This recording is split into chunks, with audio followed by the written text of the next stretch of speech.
Vous recherchez une école de référence pour une double formation universitaire et professionnelle de qualité? Voici l'opportunité à ne pas rater. L'École supérieure d'administration, d'économie, de journalisme et des métiers de l'audiovisuel ESAE vous offre des programmes d'enseignement en licence et en master orientés vers l'emploi qui font d'elle une référence à travers les filières de l'administration générale et territoriale, l'administration du travail et de la sécurité sociale, droit, diplomatie et relations internationales, administration hospitalière, universitaire et intendance, journalisme et métiers de l'audiovisuel et toutes les filières des sciences de gestion. Une seule adresse, www.esae.bj. Rendez-vous dès maintenant sur nos campus ESAE Bedjromende au numéro 90 93 65 21 ou au numéro 98 98 14 00. Paracourt sur le numéro 52 46 12 12. Aboumé-Calavi au numéro 52 88 44 44. Akpata au numéro 52 88 33 33. ESAE, l'excellence a un nom. Amis internautes, bonjour. Dimanche 4 mai 2025, 8h, c'est l'heure de l'invité. Bienvenue sur votre émission sur ESAE TV. Ce numéro de l'invité sera un peu spécial parce que la personnalité que nous recevons aujourd'hui n'est pas un personnage politique connu, n'est pas membre d'un parti politique, n'est pas un syndicaliste qui officie ici au Bénin, mais c'est quand même une personnalité béninoise qui a à cœur de contribuer à un changement dans ce pays. Je vais vous l'introduire, mais avant, je vais introduire ma collègue de tous les jours, Madame Nansrine, bonjour. Bonjour, Thalès Ketono. Comment allez-vous? Ça va très bien. Et ce dimanche? Ça va, je rends grâce. Merci, je rends grâce à Dieu. Et je vous présente, elle a pour nom Mina Agossi. Mina Agossi, bonjour. Bonjour Karl, bonjour Nansrine, merci beaucoup pour l'invitation. Vas-y, partagez. Comment allez-vous? Je vais merveilleusement bien, ravie d'être sur votre plateau. Merci Et comment le séjour à Cotonou, ça se passe comment? Je n'ai pas assez de temps. Si seulement les journées pouvaient avoir plus de 24 heures, je serais ravie. D'accord, merci beaucoup. Nous sommes contents de savoir qu'une Béninoise qui rentre au pays aime le pays et se sent bien. Eh bien là, je vais permettre à ma collègue de démarrer cette émission. Alors, comme Thalès l'a dit, bonjour Mina Agossi. Bonjour Nansrine. Bienvenue sur notre plateau. Merci. Alors, d'entrée, c'est qui Mina Agossi? Ouh là là, nous sommes déjà directement dans un rapport philosophique de la vie là. Oui. Alors, je vais essayer de me définir. Je suis connue sous le terme chanteuse de jazz, sachant que le jazz, et ça peut rejoindre une forme un petit peu de politique, c'est ce qu'on appelle pour moi le sens absolu de la démocratie. Pourquoi? Parce qu'en jazz, nous avons un thème que nous chantons. Par exemple, au clair de la lune, mon ami Pierrot. Ça s'appelle un A chez nous.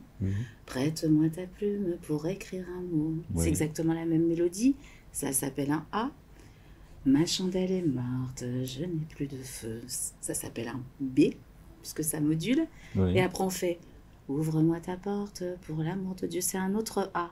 Et en jazz, nous, ce qu'on va faire, c'est qu'on va moduler autour de ces A, A, B, A. Et on va improviser. Et improviser, c'est le pouvoir de laisser à chacun le temps de s'exprimer sur une mélodie. Donc, on va faire...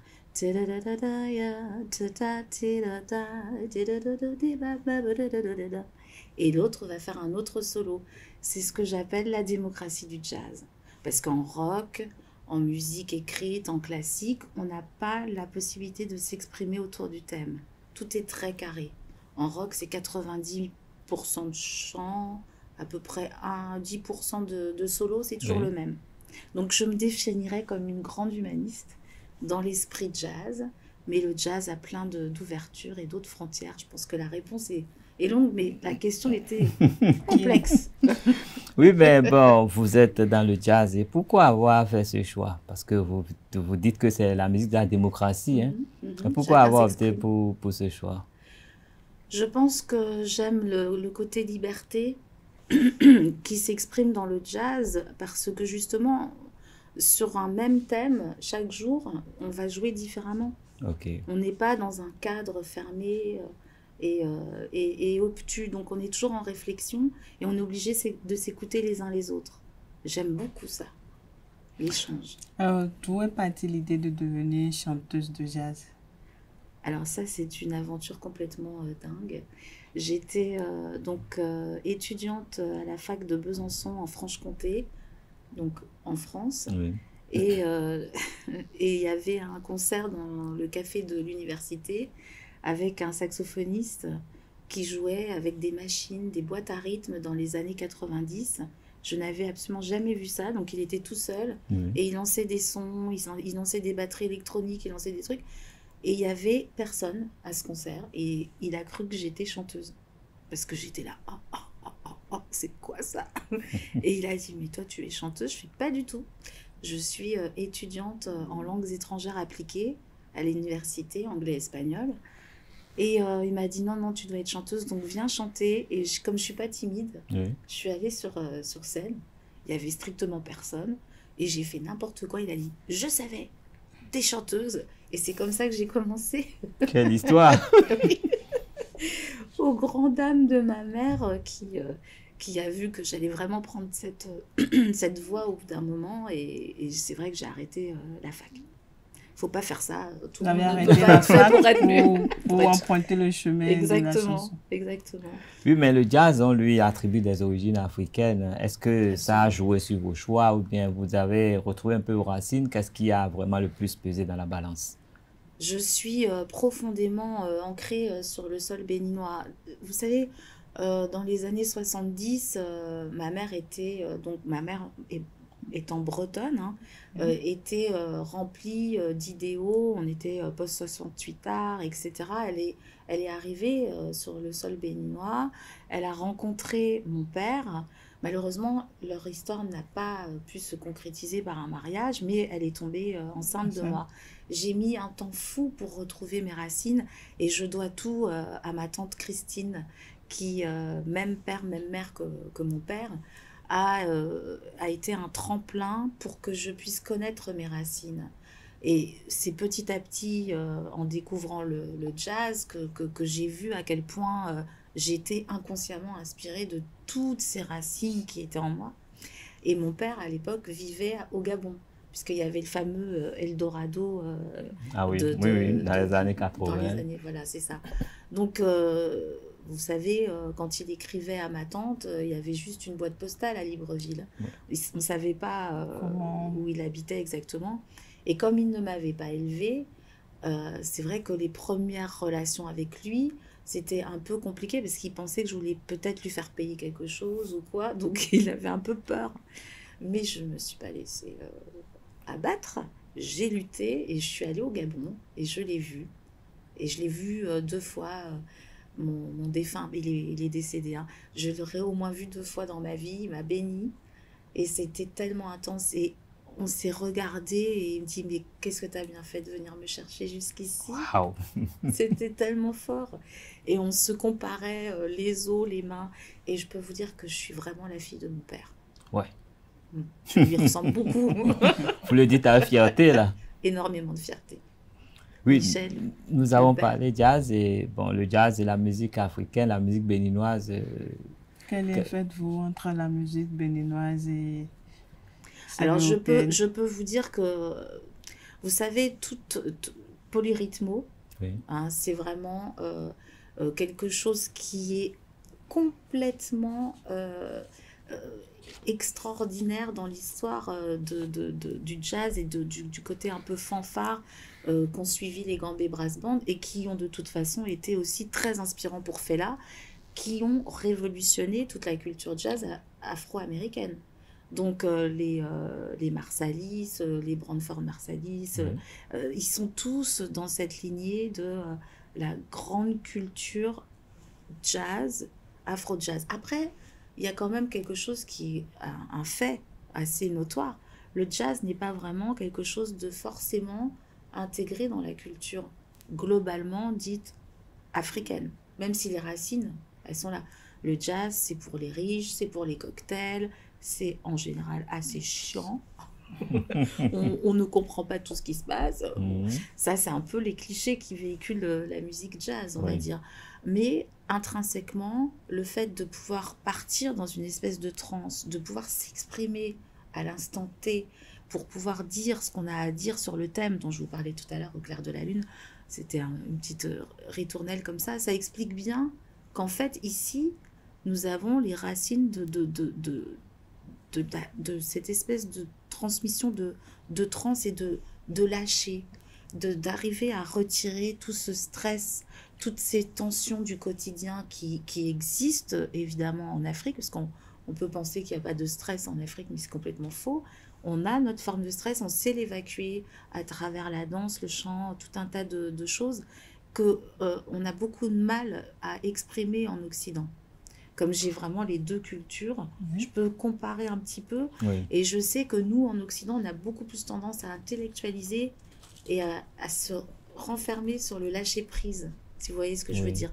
Alors que nous avons cette capacité vraiment à pouvoir ouvrir les vannes et voilà, exulter notre force vitale intérieure et l'exprimer.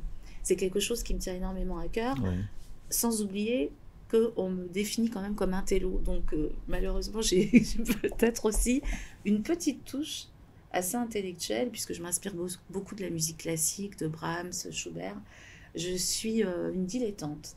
Voilà. Oui, mais vous êtes sur ce plateau parce que vous avez eu l'opportunité de participer à un festival ici, Cotonou, Couleur Jazz, et qu'est-ce que vous en retenez? Je retiens beaucoup de choses.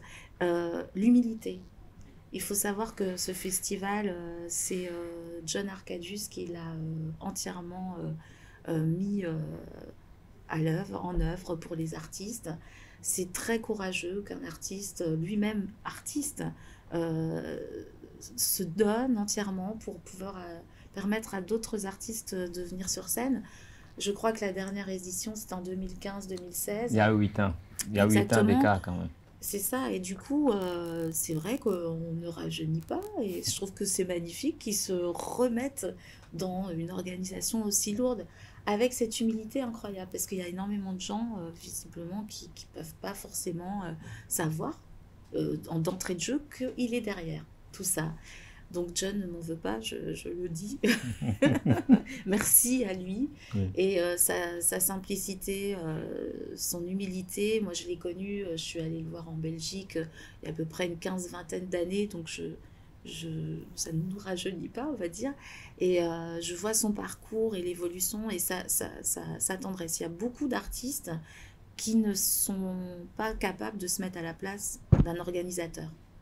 Et un organisateur de spectacle, c'est quelqu'un qu'on doit énormément respecter puisque c'est très compliqué d'organiser des spectacles et je trouve ça très bien d'avoir cette double casquette. Donc, cette soirée et ce cru 2026 était pour moi quelque chose d'absolument magique et notamment de revoir John sur scène parce que j'ai trouvé que son groupe était juste extraordinaire après Richard Flash et tout ça. Vous avez dit 2026, ça veut dire que vous serez encore là l'année prochaine. Je me suis trompée. Donc, vous espérez c'est mon invention qui parle. Ah, je vois. Donc, vous promettez être là en 2026 pour le festival Couleur Jazz. Ah non, ma langue a fourché. C'est mon inconscient qui a parlé. Non, mais en tout cas, ce qui est sûr, c'est que je serai là en 2026. Je laisse absolument le choix de mes programmations futures, etc. Mais en 2026, je peux déjà vous dire que je serai là dans le cadre de l'Institut français, qui est aussi un pont, un relieur de la diaspora, parce que la diaspora, c'est quand même très important. Et j'aurai une carte blanche en tant que diaspora en janvier 2026, après les Voodoo Days. Voilà. Pourquoi après les Voodoo Days? Parce qu'il faut qu'on étale un petit peu tout, je pense. C'est que vous serez d'abord là pour les Voodoo Days, c'est ça? Ah, je ne sais pas, on verra. Mais pour l'instant, ce qui est sûr, c'est qu'après les Voodoo Days, je serai là aussi. D'accord. On verra. Moi, je ne présage de rien. Parce que les Voodoo Days, c'est quand même un autre bijou que nous vendons actuellement. Un très gros bijou. Mais et un gros bijou et nous devons le chouchouter. Notre souhait, c'est que tous les Béninois viennent aux Voodoo Days pour revoir le Bénin autrement. Child, donc de Jimi Hendrix. D'accord. Donc ça me va tout à fait. Mais en tout cas, vous voyez bien que les choses se mettent en place. Moi, je ne sais pas, je ne suis pas programmée, si c'est ça la question, pour les Voodoo Days pour le moment en tout cas. Mais je serai à l'Institut voilà, pour une carte blanche sur la diaspora. Alors, on parle de jazz, toujours vous avez parlé de la diaspora. Alors, quelle relation entretenez-vous avec les Béninoises de la diaspora? Eh bien, écoutez, j'ai vu récemment donc, une émission que vous avez faite avec le président du Haut Conseil des Béninois de l'Extérieur Monde, Monsieur Monsieur Dacosta. Romain Dacosta. Mm. Et bien voilà, je pense que rien que le fait de citer son nom montre à quel point, effectivement, sur le terrain, comme il l'a d'ailleurs si bien exprimé, il y a du concret, c'est-à-dire qu'il représente beaucoup, beaucoup d'artistes. J'ai eu l'honneur d'obtenir un prix féminin en 2017 du Haut Conseil des Béninois de l'Extérieur Monde. Et je lui dois aussi beaucoup parce qu'il m'a beaucoup aidé, soutenu pour découvrir le Bénin, étant donné que, encore une fois, mes racines étaient un petit peu exportées à Libreville. Heureusement que ma tante Christine Tossou Gamba était sur Cotonou et pouvait me faire connaître mes racines, m'expliquer ma grande tante sur Ganvier, qui elle était, notre passé familial, etc. Et effectivement, Romain s'est porté comme médiateur absolument fondamental. D'ailleurs, il m'a même invité à Rosny-sous-Bois pour chanter. J'ai joué aux arènes de Paris grâce à son influence. Et je dois dire que c'est une personne incroyable qui a aidé aussi d'autres personnalités béninoises de la diaspora, à savoir Lydie Sassé, que vous ne connaissez probablement pas. Que je connais. Vous connaissez? Elle est dans la couture. Ouh. Elle est dans une grosse maison aujourd'hui. Elle est chez s'occupe Dior. d'une gamme des hommes là-bas. Voilà. Je Et sais. ben, dis donc. Parce que moi, j'ai vu Lydie Sassé en 1997, c'était Ressort de créativité avec Romain Dacosta. Et ben voilà. Elle n'avait pas gagné en 2000, l'année suivante, elle était là.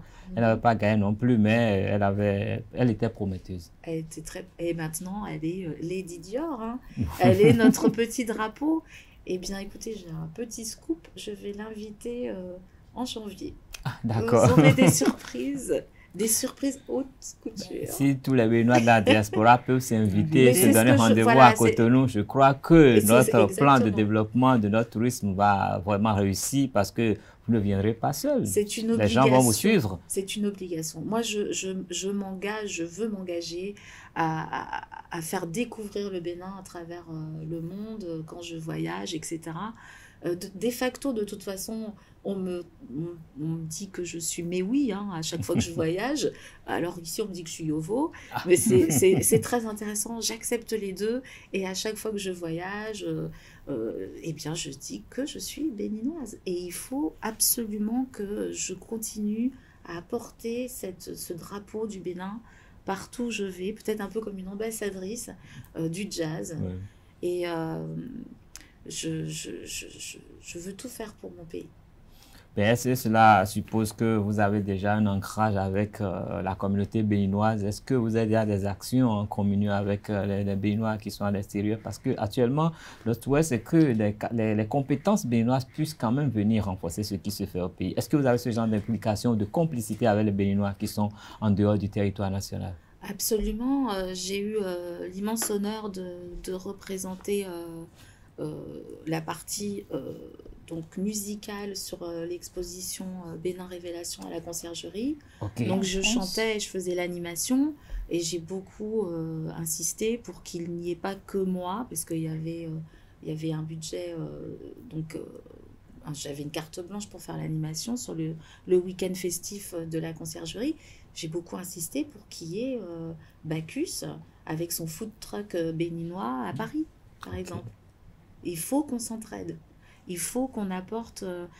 je n'ai rien à voir avec la haute couture, mais je veux inviter Lydie. Okay. Je n'ai rien à voir avec le food truck de Bacchus, mais je veux qu'il y ait la gastronomie, qu'on découvre les ananas du Bénin, qu'on découvre tout un tas de choses, les bécouis, tout ça. C'est extrêmement important. Mais puisque vous en parlez, vous connaissez vraiment la cuisine béninoise? Alors, ma tante est extraordinaire. Je suis désolée, on dirait que je suis complètement en train de vénérer ma tante, mais je dois avouer que je la vénère quelque part. Elle cuisine très très bien. Et il y a quelque chose, je sais que le Bénin adore aussi la Belgique, il y a quand même toujours beaucoup d'échanges. On parle beaucoup des frites belges. Mais je trouve que les pommes de terre béninoises, et quand on les fait en pommes frites, c'est un poème. Je crois qu'on nous faisons les meilleures frites. Ma tante est une experte. Alors ça fait rire quand je dis ça parce que on va parler de la pâte d'igname, de savalou, etc. Alors, j'adore, mais j'adore le bécoui, j'adore tous les poissons. Il y a le roi, le poisson. Le quoi? L'un des plus grands chefs aussi, c'est Romain d'Acosta. Il cuisine très très bien. Ah oui. Il cuisine aussi le roi. C'est mon poisson de la vallée de l'Ouémé, puisque je suis de la vallée de l'Ouémé, de Azorisé. Et du coup, j'ai beaucoup de plats de cuisine locale et régionale qui m'enchantent. Mais je dois aussi dire qu'il faudrait qu'on parle de nos pommes de terre frites à travers le monde. On est très bon. N'est-ce pas? Très très bon. Ok, ben, puisque nous y sommes, forcément, vous avez des projets au Bénin? Eh ben, écoutez, tout à fait. Cette carte blanche que m'offre l'Institut français en janvier pour avoir des invités de la diaspora est quelque chose qui m'enchante. Et je vais travailler, me mettre dans un esprit de faire découvrir la partie occidentale de ma personnalité, puisque je ne peux pas...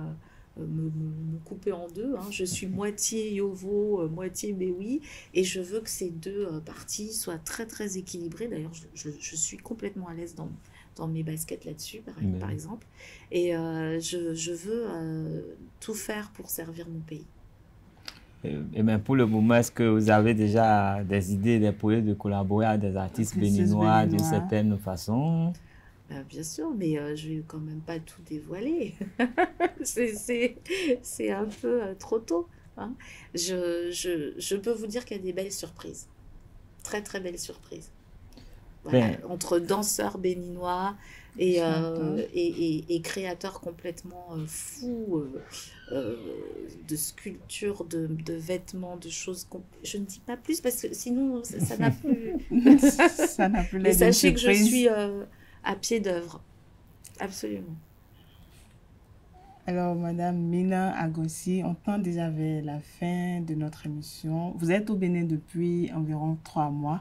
Comment est-ce que vous trouvez 3 semaines. 3 semaines. Mais vous avez raison, parce qu'en fait, j'étais là il y a 2 mois, déjà pour 2 mois. Donc, je suis en train de revenir de plus en plus souvent et rester de plus en plus longtemps. Finalement, c'est elle qui a raison. Oui, c'est ça. Vous êtes au Bénin depuis environ 3 semaines. Oui. Alors, comment est-ce que vous trouvez le Bénin, la culture béninoise, le développement? Le Bénin révélé, quoi. Le Bénin révélé, oui. Il est tellement révélé que j'ai les yeux qui... C'est-à-dire même en 3 semaines, c'est incroyable tout ce qui a changé.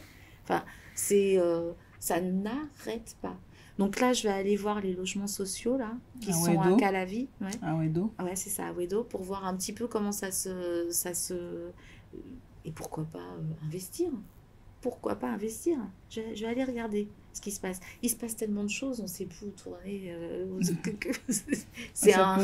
Les yeux. Oui, c'est cela. Je suis émerveillée, très, très, très, très heureuse. Et je m'inscris dans le fait de louer. Donc là, j'ai loué un appartement. Mais à force de louer, peut-être pourquoi ne pas acheter? Parce qu'au bout d'un moment, tant que je m'installe... Ah oui.